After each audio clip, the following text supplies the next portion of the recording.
Times of Swaraj में आप सबका स्वागत है और मैं हूं संतोष से। और आज हम टाइम्स ऑफ स्वराज में चर्चा करने जा रहे हैं कि कल देर शाम कुछ शिक्षकों का फोन आया था। उन शिक्षकों के माध्यम से जो हमें जानकारी मिली, फिर हम उस जानकारी को खुद भी वैशाली पुलिस से वेरीफाई किए, शिक्षा विभाग के अधिकारियों से बात की, तो पता चला कि एक अरुण जी हैं, शिक्षक संघ के नेता हैं, वैशाली के रहने वाले हैं।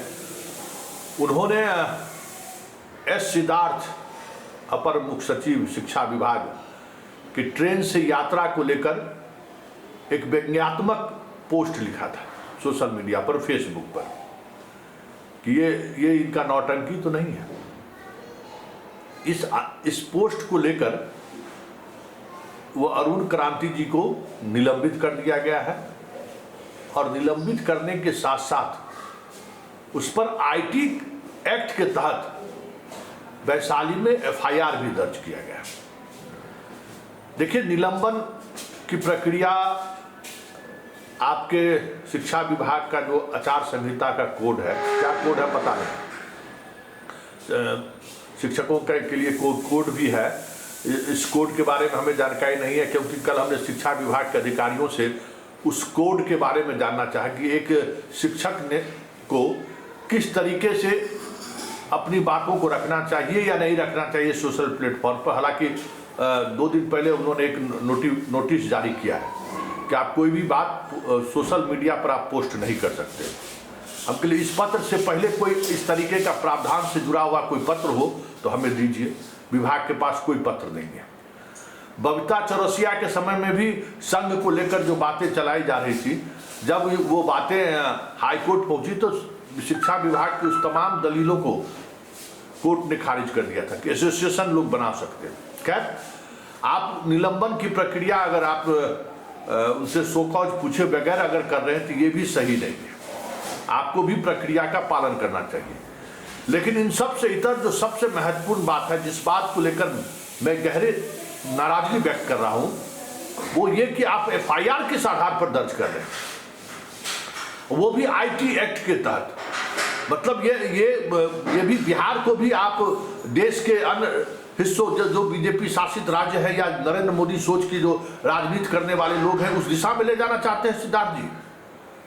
ये अलग बात है कि मुख्यमंत्री आज उस मानसिक हालात में नहीं है, लेकिन सिद्धार्थ जी ये आपका दुस्साहस है और इस दुस्साहस का परिणाम मिलेगा आपको। ऐसा नहीं है ये जो लाल फीताशाही की जो गुंडागर्दी है, ये गुंडागर्दी है। आप निलंबित कर सकते हो अगर उन्होंने अनुशासनहीनता किया है। एफआईआर किस आधार पर दर्ज होगा, और वो भी आईटी एक्ट के तहत। मतलब अगर किसी कोई कर्मी अगर अपने अधिकारी के बारे में फेसबुक पर अगर कुछ लिखता है तो आप उनको निलंबित कर रहे हैं, बहुत सही बात है। उन्होंने अनुशासनहीनता किया है, लेकिन एफआईआर तो मतलब हदें पार कर दी है। तो मुझे इस एफआईआर पर आपत्ति है, गहरी आपत्ति है। और इस मुद्दे को लेकर जो पॉलिटिकल फोरम है इस प्रदेश का, बिहार को कभी भी तालिबान नहीं बनने देंगे सिद्धार्थ जी, ये बात जान लीजिए। और बिहार में ये गुंडागर्दी भी नहीं चलने देंगे। जेल चले जाएंगे लेकिन ये गुंडागर्दी नहीं चलने देंगे। ये आपकी गुंडागर्दी है कि शिक्षकों पर एफआईआर दर्ज कर दीजिए। ये सामान्य तौर पर ये जो ऐठन शुरू हुआ है अधिकारियों का ना, ये हाल के दिनों में ये प्रवृत्ति शुरू हो गई है। जो मोदी का जो एक स्टाइल चला है पूरे देश में कि आप सरकार और सिस्टम के बारे में लिखिएगा तो हम आप पर एफआईआर दर्ज कर देंगे, आपको जेल भेज देंगे। ये बिहार है सिद्धार्थ जी, इस बात को याद रखिए। ठीक है, बिहार भी मर चुका है, बिहार का भी स्वाभिमान अब जगाते भी नहीं जग रहा है, ये भी हम समझ रहे हैं। इस खबर के बाद हो सकता है कि हम पर भी एफआईआर दर्ज करने का आदेश आप कर दीजिए, कोई मतलब नहीं है, मुझे सहर्ष स्वीकार है। लेकिन इस प्रवृत्ति से बचिए सिद्धार्थ जी, इस प्रवृत्ति से बचिए। ये प्रवृत्ति जो है ना तानाशाही की तरफ ले जा रहा है। ये प्रवृत्ति जो है ना दिखा रहा है, जता रहा है कि देश में डेमोक्रेटिक इंस्टीट्यूशन खत्म होता जा रहा है। क्या मतलब है भाई? इन चीजों का मतलब क्या है? किस आधार पर आप केस करिएगा? कोई सोशल मीडिया पर आपके ट्रेन से यात्रा करने पर अगर सवाल खड़ा कर दे, आप जरा ये बताएंगे क्या? आप जनरल टिकट लेके आप किस हैसियत से 3 टायर एसी में 3 टायर के बॉगी में घूम रहे थे? ये सवाल आपसे भी है। जब बात नैतिकता और की होगी तो ये सवाल आपसे भी है कि आप पटना से आरा तक गए, आप 3 टायर की जो हम वीडियो देख रहे हैं, उस वीडियो में आप 3 टायर के बॉगी में चल रहे हैं। क्या पटना से आरा तक का टिकट, कोई रिजर्वेशन का टिकट कोई मिलता है क्या? और जब आपका सीट बर्थ कंफर्म नहीं है तो आप गैर कानूनी तरीके से उसमें सफर नहीं कर रहे हैं। आप पर रेलवे को कार्रवाई नहीं करनी चाहिए। जब बात निकली है ना तो दूर तलक जाएगी। समझ गए सिद्धार्थ जी? ये बहुत ही क्या कह सकते हैं, असहनीय बात है।